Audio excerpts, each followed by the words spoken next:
ತಾಲೂಕು ಬುಕ್ಕಾಪಟ್ಟಣ ಹೋಬಳಿಯ ಉಚಿತ BP sugar ತಪಾಸಣೆ ಶಿಬಿರ ಪ್ರಾರಂಭಿಸಿದ್ದು ದಿನಾಂಕ 9/7/2025 ಬುಧವಾರ.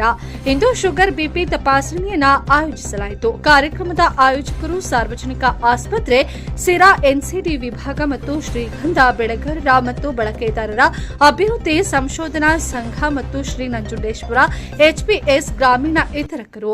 ಬುಕ್ಕಾಪಟ್ಟಣ ಶಿರಾ ತಾಲೂಕು ತುಮಕೂರು ಜಿಲ್ಲೆ ಸಮಯ ಬೆಳಗ್ಗೆ 10 ಗಂಟೆಯಿಂದ 3 ಗಂಟೆಯವರೆಗೆ.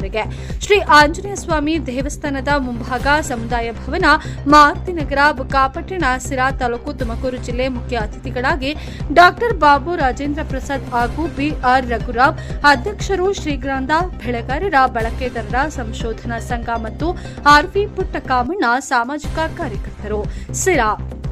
ಹಾಗೂ ಶಿಬಿರದಲ್ಲಿ ಭಾಗವಹಿಸಿದ ವೈದ್ಯಾಧಿಕಾರಿಗಳು ಡಾಕ್ಟರ್ ಕಿರಣ್ ಎಂಡಿ, ವೈದ್ಯಾಧಿಕಾರಿಗಳು ಶ್ರೀಮತಿ ಮಧು ಮೇಡಂ ಹಾಗೂ ಆರ್ಕೆಎಸ್ಕೆ ಕಾವೇರಿ ಮೇಡಂ ಅವರು ಹಾಗೂ ಶ್ರುತಿ ಮೇಡಂ, ಈ ನರ್ಸಿಂಗ್ ಹೋಮ್ ಆಫೀಸರ್ಸ್ ಹಾಗೂ ವತ್ಸಲ ಲ್ಯಾಬ್ ಟೆಕ್ನಿಷಿಯನ್ ಹಾಗೂ ಡಿಪಿ ರಂಗನಾಥ್ ಹಾಗೂ ಕಾರ್ಮಿಕ ಜಿಲ್ಲಾ ಉಸ್ತುವಾರಿ ಕಾರ್ಯದರ್ಶಿ ಹಾಗೂ ಚಿರಾ ತಾಲೂಕು ಅಧ್ಯಕ್ಷರಾದ ಖಲೀಲ್ ಸಾಬ್ ಹಾಗೂ ಬಸವರಾಜು, ರಾಜಣ್ಣ ಹಾಗೂ ವೆಂಕಟೇಶ್ ಕುಮಾರ್ ಮತ್ತಿತರರು ಪಾಲ್ಗೊಂಡಿದ್ದರು.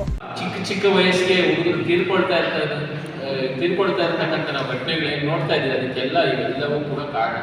ಹಾಗಾಗಿ ನಾನು ಹೇಳೋದಿಷ್ಟೇ, ಪ್ರಕೃತಿ ಜೊತೆಲಿ ಹೋಗ್ಬೇಕು. ಆದಷ್ಟು ಪ್ರಕೃತಿ ದತ್ತವಾಗಿ ಸಿಗ್ತಕ್ಕಂಥ ಆಹಾರವನ್ನು ಸೇವಿಸಬೇಕು. ದೈಹಿಕ ಶ್ರಮ, ದೈಹಿಕ ಕೆಲಸವನ್ನು ಹೆಚ್ಚಿಗೆ ಮಾಡಬೇಕು. ಮಾನಸಿಕವಾಗಿ ನೆಮ್ಮದಿಯಾಗಿರ್ತಕ್ಕಂಥ ಒಂದು ಮನಸ್ಥಿತಿಯನ್ನು ಬೆಳೆಸ್ಕೋಬೇಕು. ಅತಿ ಹೆಚ್ಚಿನ ಒತ್ತಡವನ್ನು ಯಾರ ಮೇಲೆ ಯಾರು ಕೂಡ ಹಾಕಬಾರ್ದು. ಮಾನಸಿಕವಾಗಿ ಈಗಿನ ಜೀವನದಲ್ಲಿ, ಈಗಿನ ಫಾಸ್ಟ್ ಲೈಫಲ್ಲಿ ಎಲ್ಲರ ಮೇಲೂ ಕೂಡ ಒತ್ತಡ ಇದೆ. ಒಬ್ಬ 2ನೇ ಕ್ಲಾಸ್ ಓದೋ ಹುಡುಗನಿಂದ ಸ್ಟಾರ್ಟ್ ಆಗ್ತದೆ, LKG ಸ್ಟಾರ್ಟ್ ಆಗ್ತದೆ ಮಕ್ಕಳಿಗೆ ಒತ್ತಡ. ಆ ಮಗು ಹಿಂಗೆ ಓದ್ತಾ ಇದ್ದೆ, ನೀನು ಯಾಕೆ ಹಿಂಗೆ ಓದ್ತಾ ಇಲ್ಲ, ನೀನು ಇನ್ನೂ ಚೆನ್ನಾಗಿ ಓದಬೇಕು. ಎಲ್ಲೆಲ್ಲಿ ನೋಡಿದ್ರು ಎಲ್ಲರ ಮೇಲೂ ಬರೀ ಒತ್ತಡ ಹಾಕೋದು ಕೆಲಸ ಆಗ್ತದೆ. ಹಂಗಾಗಬಾರ್ದು. ಅವರವರು ದೇವರು ಒಬ್ಬೊಬ್ಬರು ಇಂಡಿವಿಜುವಲ್ ಆಗಿ ಕ್ರಿಯೇಟ್ ಮಾಡಿರ್ತಾರೆ. ಅವರಿಗೆ ಒಂದು ಅವ್ರದ್ದೇ ಆದ ಶಕ್ತಿ ಇರುತ್ತೆ, ಅವ್ರದ್ದೇ ಆದ ನ್ಯೂನತೆ ಇರುತ್ತೆ. ಎಲ್ಲರೂ ಒಂದೇ ಥರ ಇರಬೇಕು ಅಂತಂದರೆ ಸಾಧ್ಯ ಇಲ್ಲ. ಹಾಗಾಗಿ ಆದಷ್ಟು ನಮ್ಮ ಈಗಿನ ಯುವ ಪೀಳಿಗೆ ಪ್ರಕೃತಿ ಜೊತೆ ಹೋಗೋದ್ರಿಂದ ಈ ಎಲ್ಲ ಸಮಸ್ಯೆಗಳನ್ನು ನಾವು ಎದುರಿಸಿ ನಿಲ್ಬೋದು ಅಂತ ಹೇಳ್ತೇನೆ. ಶ್ರೀಗಂಧ ಬೆಳೆಗಾರರು ಮತ್ತು ಬಳಕೆದಾರರ ಅಭಿವೃದ್ಧಿ ಸಂಶೋಧನಾ ಸಂಘ ಆಗ್ತಕ್ಕಂಥದ್ದೆಲ್ಲ ಪದಾಧಿಕಾರಿಗಳು ಮತ್ತು ನಾವೆಲ್ಲ ಇಡೀ ರಾಜ್ಯಾದ್ಯಂತ ಪರ್ಯಟನೆ ಮಾಡಿ ಶ್ರೀಗಂಧದ ಜೊತೆಯಲ್ಲಿ ಪರಿಸರ ಹಾಳಾಗಿರ್ತಕ್ಕಂಥ ಅಂಶವನ್ನು ನಾವು ಗಮನಿಸಿದ್ದೀವಿ. ಏನು ಕಾಡು 33% ಇರಬೇಕು ಅಂತಕ್ಕಂಥದ್ದನ್ನು, ಭೂಪ್ರದೇಶದ 33% ಕಾಡಿರಬೇಕು. ಆಗ ಮಾತ್ರ ನಮಗೆ ಒಳ್ಳೆ ಆರೋಗ್ಯವನ್ನು ಪಡೆಯೋಕ್ಕೆ ಸಾಧ್ಯ ಆಗುತ್ತೆ ಅಂತಕ್ಕಂಥದ್ದು. ಮತ್ತು ನೀರು, ಇವತ್ತೇನು ಪಂಚಮಹಾಭೂತಗಳು ನಮ್ಮ ಕನ್ನೇರಿ ಮಠದ ಮಹಾಸ್ವಾಮಿಗಳನ್ನು ತುಮಕೂರು ಭಾಗದಲ್ಲಿ ಮತ್ತು ದಾವಣಗೆರೆ ಭಾಗದಲ್ಲಿ ಕರೆಸಿ 2 ವರ್ಷಗಳ ಮುಂಚೆ 2023ಗೆ ಕರೆಸಿದ್ದೀವಿ. ಪಂಚಮಹಾಭೂತಗಳು ಅಸಮತೋಲನ ಆಗಿದೆ ಅಂತಕ್ಕಂಥದ್ದನ್ನು ಸ್ವಾಮೀಜಿಗಳು ಹೇಳಿದರು.